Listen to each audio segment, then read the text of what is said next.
tuendelee kuwasihi na kuelekeza, kuomba walimu wetu waendelee kufanya wajibu wao kwa nguvu zaidi. Tunasema waendelee kwa sababu wanafanya. Leo performance hii tunaiona, isingetokea bila hivyo. Kwa tunawasihi waendelee kufanya kwa wajibu wao zaidi. Lakini lingine ambalo tunalisema hapa ni swala la mitandao, kwamba tuwasihi na tuelekeze walimu wetu waitumie mitandao kwa umakini zaidi, waitumie mitandao kwa umakini zaidi ili isilete tafrani kwenye jamii. Walimu wanaheshimiwa, wanaaminika, wafanye vizuri. Lakini lingine, tuendelee kuwasihi na kuelekeza walimu wetu kwa taasisi, inapofikia wakati wa kuadhibu wanafunzi wafuate sheria na taratibu zilizopo, wafuate sheria na taratibu zilizopo. Lakini pale ambapo mwenzao mmoja anapotoka, basi tunawaelekeza wao, hata kabla ya kiongozi wao pale, wasaidie kuonyana, kumwonya mwenzao, kumwelekeza na kumshawishi asifanye vile. Nyinyi mtakuwa ni mashahidi, kumetokea matukio mbalimbali ya kusikitisha kwamba mwalimu mmoja amepotoka, ametoa adhabu kinyume na taratibu. Walimu wengine badala ya kumwelekeza na kumsaidia mwenzao asipotoke zaidi, wanachukua simu zao, wanapiga picha na zile picha wanazirusha mitandaoni.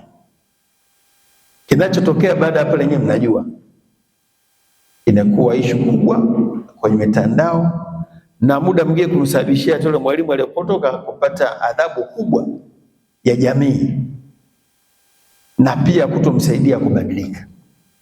Kwa hiyo huwa tumekuwa tunasema kwamba hutusifu kama ungechukua nafasi ya kumzuia baada ya kupiga picha, ya kumzuia simwadhibu ile mtoto kinyume na taratibu,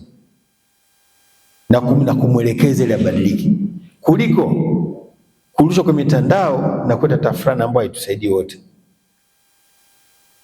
Je, ingekuwa ni wewe mwalimu, wewe ungejisikiaje? Kwa nini umfanyie mwenzako kitu cha lomba hicho? Kwa nini usimrekebishe?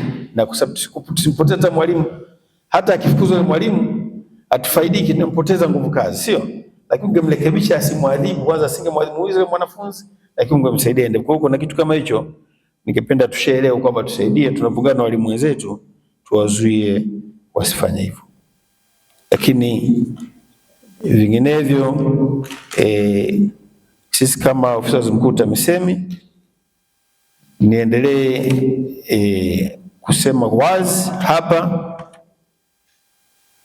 kwa viongozi, katibu mkuu na viongozi wote wa chama, kwamba milango yetu iko wazi. Mkiwa na changamoto yote njooni, tushauriana, tujadiliana ili kuhakikisha kwamba gurudumu sekta ya elimu linasonga mbele bila migongano isiyo na sababu.